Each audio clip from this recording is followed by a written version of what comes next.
Hello students, good morning to all. आज हम TIR के बारे में पढ़ेंगे, total internal reflection. Total internal reflection क्या होती है, उसको पढ़ने से पहले हम थोड़ा सा रिफ्रैक्शन के बारे में पढ़ते हैं कि रिफ्रैक्शन क्या होती है। रिफ्रैक्शन होती है जब एक लाइट एक मीडियम से दूसरे मीडियम में जाती है तो वो थोड़ी सी बैंड हो जाती है। उस बेंडिंग ऑफ लाइट को बोलते हैं refraction of light. Refraction of light क्या हुई? रिफ्रैक्शन ऑफ लाइट, जब लाइट जो है एक मीडियम से दूसरे मीडियम में ट्रैवल करती है तो क्या होता है, वो बैंड कर जाती है। ठीक है, दो मीडियम होते हैं हमारे पास, एक होता है रेयरर मीडियम और एक होता है डेंसर मीडियम। जो रेयरर मीडियम होता है उसमें स्पीड ऑफ लाइट जो होती है वो मोर होती है, ज्यादा होती है उसमें स्पीड ऑफ लाइट। मतलब रेयरर का मतलब है उसकी डेंसिटी क्या है, लेस डेंस है वो। और डेंसर मीडियम क्या हुआ, जिसमें मोर डेंसिटी होती है और जो स्पीड होती है उसकी लेस स्पीड होती है। ये होता है डेंसर मीडियम। जब लाइट रे जो है रेयर मीडियम से डेंसर मीडियम में जाएगी तो क्या होगा, वो बैंड हो जाती है टुवर्ड द नॉर्मल। ऐसा क्यों होता है? क्योंकि जब लाइट रेयर मीडियम से डेंसर मीडियम में जाती है तो उसकी जो स्पीड होती है वो डिक्रीज कर जाती है। इसी की वजह से क्या होता है, वो बैंड हो जाती है टुवर्ड द नॉर्मल। जानी चाहिए थी ऐसे, बट वो बैंड होगी। अब इसका उल्टा है, अगर डेंसर मीडियम से रेयर मीडियम में जा रही है तो क्या होगा, अगर लाइट रे जो है ये आ गया नॉर्मल हमारे पास, ठीक है, ये इंसिडेंट रे। अब ये डेंसर से रेयर में जा रही है, ऐसे जानी चाहिए, बट ये अवे फ्रॉम द नॉर्मल जाएगी। क्यों? क्योंकि रेयर मीडियम में स्पीड ऑफ लाइट जो होती है ज्यादा होती है। ठीक है, तो इन रेयर मीडियम क्या होगा, लाइट जो होगी वो बैंड कर जाएगी अवे फ्रॉम द नॉर्मल। ठीक है, तो ये दो सिनेरियो होते हैं हमारे पास, रेयर मीडियम और डेंसर मीडियम। इसकी दो लॉज होती हैं जिसमें बताते हैं कि इंसिडेंट रे, नॉर्मल और reflected ray all lie in the same plane, एक ही प्लेन में लाई करते हैं। दूसरा, sine of angle of incidence upon sine of angle of refraction equal to constant. इसी कांस्टेंट को बोलते हैं एन या म्यू। इसको बोलते हैं हम रिफ्रैक्टिव इंडेक्स। रिफ्रैक्टिव इंडेक्स क्या होता है? बेसिकली रिफ्रैक्टिव इंडेक्स होता है speed of light in vacuum upon speed of light in a medium. ये होता है हमारे पास। जैसे सपोज करो हमारे पास हमेशा N1 कंसीडर करेंगे हम रेयर मीडियम को, और N2 करेंगे डेंसर मीडियम को। ठीक है, डेंसर मीडियम का मतलब है वहां पे क्या होगा, रिफ्रैक्टिव इंडेक्स जो होता है ज्यादा होता है as compare to rare medium. जैसे सपोज करो पानी का होता है 1.33, एयर का लेते हैं हम 1 नहीं लेते हैं, वैसे वो 003 होता है, बट 1 नहीं कंसिडर करते हैं हम एयर वैक्यूम को। और जो हमारे पास ग्लास होता है, ग्लास का होता है 1.5, इसका वो 4.3 भी लिखते हैं हम, और इसको 3/2 सिंपल। ठीक है, तो ये था हमारे पास रिफ्रैक्शन के बारे में। अब अब हम जो मेन पढ़ेंगे, अब पढ़ेंगे हम total internal reflection. Total internal reflection क्या होती है? टोटल इंटरनल रिफ्लेक्शन होती है जब कोई लाइट रे जो है डेंसर मीडियम से रेयर मीडियम में एंटर करती है, बट वो डेंसर मीडियम से रेयर मीडियम में नहीं जाती, वो वापस डेंसर मीडियम में आ जाती है। उसको बोलते हैं हम टोटल इंटरनल रिफ्लेक्शन। ठीक है, एक फिनोमिना होता है जिसमें क्या होता है, when ray of light travelling from denser medium to rare medium reflected back in the same medium, but वो क्या करनी चाहिए, वो इंटरफेस को स्ट्राइक करनी चाहिए। इंटरफेस क्या होता है? इंटरफेस एक ऐसा पॉइंट होता है जो दो मीडिया को सेपरेट करता है। मतलब यहाँ पे इसके ऊपर एयर है और इसके ऊपर जो भी दूसरा मीडियम है, ठीक है, इसको बोलता है इंटरफेस। ठीक है, तो सपोज करो हमारे पास क्या है, जो टी आई आर है,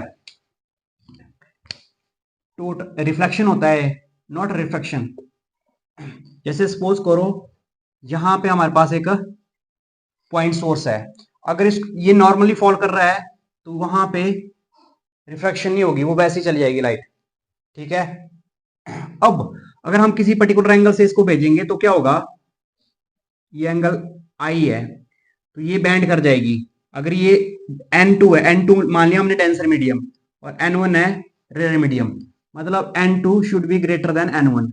it means refractive index of this is greater than this, तभी है डेंसर मीडियम, तो वो बैंड कर जाएगी अवे फ्रॉम द नॉर्मल।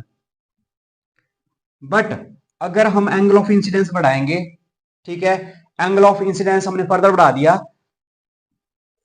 अब क्या हुआ कि जो लाइट रे थी वो बाहर नहीं गई, वो इसके पैरेलल आ रही है ऐसे, और एंगल बन रहा है 90 डिग्री नॉर्मल के साथ। जो रिफ्लेक्टेड रे है वो एंगल बना रही है 90 डिग्री।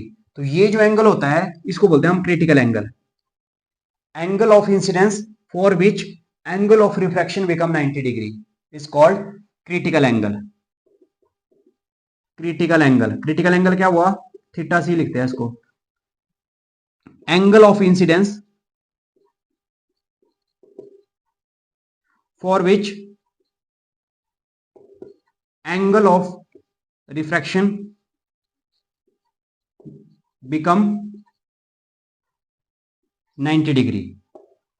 एंगल ऑफ रिफ्रैक्शन, या क्या रिफ्रैक्शन, रिफ्रैक्टेड एंगल, ठीक है, इसको बोलते हैं हम critical angle.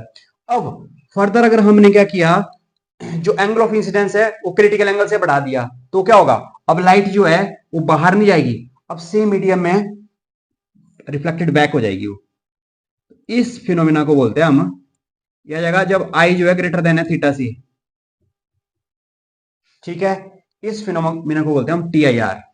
When a ray of light travelling from denser medium to rare medium reflected back in the same medium provided it strike the interface, मतलब वो इंटरफेस को स्ट्राइक करनी चाहिए, ऐसे बीच से नहीं आनी चाहिए वो, ठीक है। तो उस फिनोमेना को बोलते हैं हम टोटल इंटरनल रिफ्लेक्शन, ठीक है। इसमें आप डेफिनेशन लिखते हैं उसको कि the phenomenon by virtue of which a ray of light travelling from denser medium to rarer medium reflected back in the same medium provided it strike the interface of the medium, ठीक है। तो उसको बोलते हैं हम total internal reflection. अब इसमें इसकी दो एसेंशियल कंडीशन भी होती है। एसेंशियल कंडीशन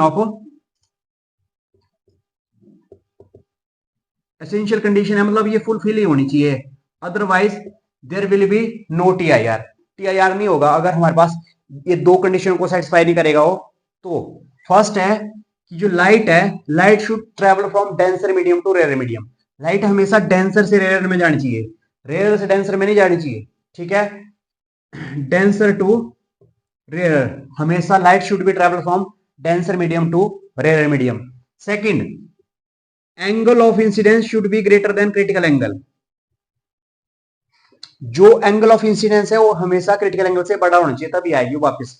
अगर क्रिटिकल एंगल के बराबर हुआ तो वो क्या बनाएगा, 90 डिग्री का एंगल बनाएगा, वो पैरेलल जाएगा, जो इंटरफेस है इंटरफेस के पैरेलल जाएगा वो, ठीक है। तो ये दो एसेंशियल कंडीशन है, मींस ये कंडीशन फुलफिल होनी चाहिए, otherwise there will be no T I R, ठीक है। ये आ गया हमारे पास। अब सपोज करो, आपको कैसे पता लगेगा, अगर सपोज करो इसका रिफ्रैक्टिव इंडेक्स है 1.34, इसका है 1.21, तो यहां से इसका रिफ्रैक्टिव इंडेक्स ज्यादा है, इसका कम है, इट मींस यहां पे टी आई आर पॉसिबल है, ठीक है। अब सपोज करो इसका क्रिटिकल एंगल है 25 डिग्री, ठीक है, जैसे डायमंड के लिए होता है 24.4 डिग्री।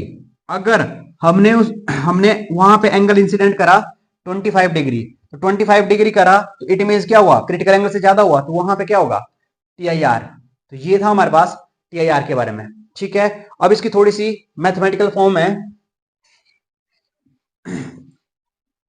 जैसे लाइट अगर डेंसर मीडियम से N2 से N1 में जा रही है, ठीक है, तो क्या हो जाएगा, sine I upon sine R equal to कहां को जा रही है, N1 अपॉन N2। ये चीज ध्यान रखना कि जो एब्सोल्यूट रिफ्रैक्टिव इंडेक्स होता है उसको हम एयर के साथ कंपेयर करेंगे, ठीक है। तो वो होता है एन के बराबर हमारे पास, एन या म्यू भी करते हैं कंसिडर, इसको कुछ भी कर लो, इसको एक ही बात है, ठीक है। तो ये हो जाएगा N1 अपॉन N2। अब अगर हमारे पास आई जो है वो थीटा सी के बराबर है, if angle of incidence equal to critical angle, then angle of refraction become 90 degree. Put this value in this, sine theta C upon sine 90 equal to N1 upon N2। N1 upon N2 को basically हम 1 upon N लिखते हैं, इसको reciprocal करके, ठीक है। Sign 90 होता है 1, साइन थीटा सी कितना आ गया, sine theta C equal to 1 upon N। मतलब जो साइन थीटा सी होगा वो इनवर्सली प्रोपोर्शनल है रिफ्रैक्टिव इंडेक्स के। रिफ्रैक्टिव इंडेक्स ज्यादा होगा तो क्रिटिकल एंगल ज्यादा होगा, जैसे ग्लास है, ग्लास का रिफ्रैक्टिव इंडेक्स होता है 1.5 और डायमंड का रिफ्रैक्टिव इंडेक्स होता है 2.42। तो किसका रिफ्रैक्टिव इंडेक्स, किसका क्रिटिकल एंगल ज्यादा होगा? ऑब्वियस सी बात है 2.42, जिसका जिसका क्रिटिकल एंगल ज्यादा होगा रेसिप्रोकल है, जिसका क्रिटिकल एंगल ज्यादा होगा उसका जिसका क्रिटिकल एंगल ज्यादा होगा उसका रिफ्रैक्टिव इंडेक्स कम होगा, और जिसका कम होगा उसका ज्यादा होगा, रेसिप्रोकल है मतलब है। ठीक है, मतलब यहां पे डायमंड का क्या होगा? कम होगा as compare to glass. Diamond का critical angle is less than glass. ठीक है, ये था हमारे पास। अब जो रिफ्रैक्टिव इंडेक्स है, रिफ्रैक्टिव इंडेक्स और जो कलर के साथ, वेवलेंथ के साथ, एक कॉची ने एक फॉर्मूला दिया था, कॉचीज फॉर्मूला। उसने बताया था कि जो रिफ्रैक्टिव इंडेक्स है वो इनवर्सली प्रोपोर्शनल होता है स्क्वायर ऑफ द वेवलेंथ। ठीक है, refractive index is inversely proportional to square of the, ठीक है, यहां पे कितना आ गया? यहां पे ऐसे लिखते हैं इसको, साइन या theta C, theta C is inversely proportional to N. जब इन दोनों को कंपेयर किया तो साइन थीटा सी किसके प्रोपोर्शनल आया? Sine theta C is proportional to lambda square. It means जिस कलर की ज्यादा वेवलेंथ होगी, red colour has more critical angle than violet. Red colour का जो क्रिटिकल एंगल होगा वो वायलेट से ज्यादा होगा, क्योंकि रेड कलर की वेवलेंथ ज्यादा होती है। ठीक है, तो ये भी फॉर्मूला ध्यान रखना आपने। तो ये था हमारे पास टोटल इंटरनल रिफ्लेक्शन के बारे में। इसकी कुछ प्रैक्टिकल एप्लीकेशन भी होती है, जैसे जैसे डायमंड के बारे में पढ़ रहे थे हम, ब्रिलियंस ऑफ डायमंड। जो डायमंड चमकता है, ठीक है, वो किसके कारण होता है? वो होता है टोटल इंटरनल रिफ्लेक्शन। क्योंकि डायमंड का जो कटिंग इस तरीके से की जाती है कि जहां से भी वो रे ऑफ लाइट एंटर करेगी उसमें, वो हमेशा क्रिटिकल एंगल से ज्यादा ही होगी। क्रिटिकल एंगल से ज्यादा ही होगी, इट मींस वहां पे क्या होगा? वहां पे टीआईआर पॉसिबल है। टीआईआर पॉसिबल है तभी वो ब्रिलियंस ऑफ डायमंड है। और एक होता है मिराज फॉर्मेशन। मिराज होता है एक इल्यूजन।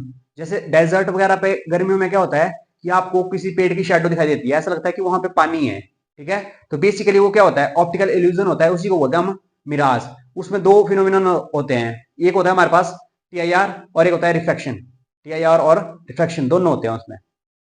ठीक है, और एक आता है इसका ऑप्टिकल फाइबर, जो बहुत ज्यादा यूज है इसका आजकल। ऑप्टिकल फाइबर, ऑप्टिकल फाइबर भी किसके ऊपर वर्क करता है? ऑप्टिकल फाइबर करता है टोटल इंटरनल रिफ्लेक्शन के ऊपर। अब ऑप्टिकल फाइबर होता क्या है? ऑप्टिकल फाइबर होता है एक थिन मटेरियल होता है, थ्रेड लाइक मटेरियल होता है, जो क्वार्ट्ज और ग्लास से बनता है, बहुत पतला जैसा होता है, और उसमें एक कोटिंग की जाती है, उसको बोलते हैं क्लैडिंग। जो उसकी सेंटर होता है उसको बोलते हैं कोर, उसके बाहर जो होता है वो होती है क्लैडिंग, उसके बाहर जो होती है वो स्ट्रेंथनिंग वायर होती है। ठीक है, और उसके बाहर होती है जैकेट। ठीक है, तो ऑप्टिकल फाइबर जो होता है, ऑप्टिकल फाइबर भी बेसिकली किसके ऊपर हुआ करता है? TIR, total internal reflection. जैसे सपोज करो इसकी जो फॉर्मेशन होती है इस तरीके से होता है, जैसे सेंटर है इसका, ये आ गया हमारे पास इसकी कोर, फिर इसके बाद आती है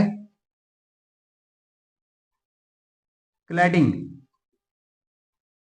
ठीक है, इसके बाद होती है स्ट्रेंथनिंग वायर, फिर आती है इसके बाद जैकेट। इस तरीके से बनता है हमारे पास टोटल है।